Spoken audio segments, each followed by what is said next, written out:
কথা বলতে পারে না।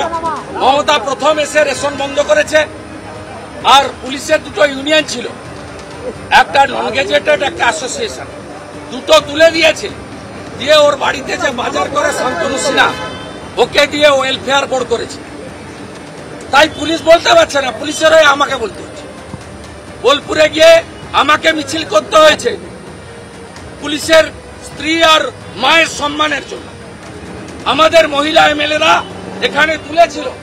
Anubrata not only the leader of TMC, উনি রাজ্য সরকারের একটা অংশ, এসআরডি এর চেয়ারম্যান, সরকারি লোক, এমওএস, 22টা সিকিউরিটি, নীলবাতি লাগানো ইনোভা গাড়ি রাজ্য সরকার থেকে দেওয়া আছে।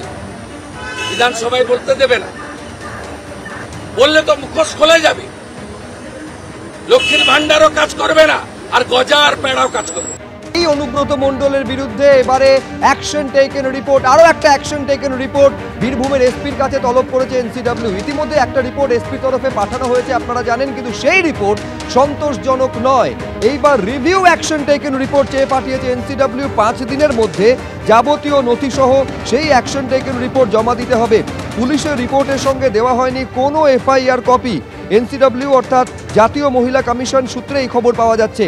রিপোর্টের সঙ্গে অভিযুক্তের মেডিকেল রিপোর্টও দেওয়া হয়নি বলে খবর সূত্রের। আইসির মোবাইল বাজেয়াপ্ত হলো, অথচ অভিযুক্তর কোনো ডিজিটাল ডিভাইস বাজেয়াপ্ত হয়নি। অবিলম্বে অভিযুক্তর মোবাইল বাজেয়াপ্ত করতে হবে, নির্দেশ জাতীয় মহিলা কমিশনের। একই অপরাধ কোনো সাধারণ নাগরিক যদি করত, তাকে থাকতে হতো জেলে। এক্ষেত্রে অভিযুক্ত খোলামেলা ঘুরে বেড়াচ্ছে। আইন প্রভাবশালীর ক্ষেত্রে বিপরীত হতে পারে না। উর্দি পরা বাহিনী রাজনৈতিক ছত্রছায়ায় থাকা অপরাধীদের থেকে নিজের পরিবারকে রক্ষা করতে না পারলে তা বিপজ্জনক বার্তা যায়। গোটা ঘটনায় স্বচ্ছতার অভাব রয়েছে বলে মনে করছে এনসিডব্লিউ। এই মামলায় বিএনএস এর 79, 352 এবং 74 নম্বর ধারা যুক্ত করার নির্দেশ। এর মধ্যে বিএনএস এর 74 নম্বর ধারা জামিন অযোগ্য।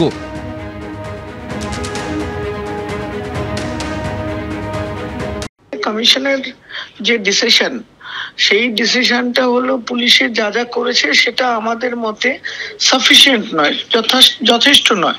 এখানে আরো অনেক কিছু করা যেত।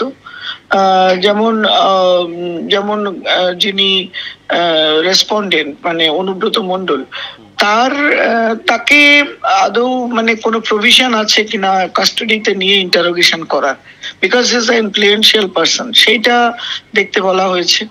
এবং তার ফোনটা এখনো অব্দি সিজ হয়নি, সেটা প্রয়োজন কিনা, বা সে অন্য কোনো ফোন থেকে কথা বললে সেই নাম্বারে সেই এটা নেওয়া যায় কিনা, সেটা বলা হয়েছে। তারপরে তাকে আমরা ফার্দার বলেছি যে আপনারা যে কাজটা করেছেন সেখানে আরো কতগুলো সেকশন, যেগুলো আপনার কগনিজেবল সেকশন 2-3টে অ্যাড করা উচিত ছিল এই ধরনের ক্রাইমে যেগুলো আসে, সেই সেকশন গুলো অ্যাড করা হয়নি। তো সেগুলো অ্যাড করার জন্য ওনাদের বলা হয়েছে।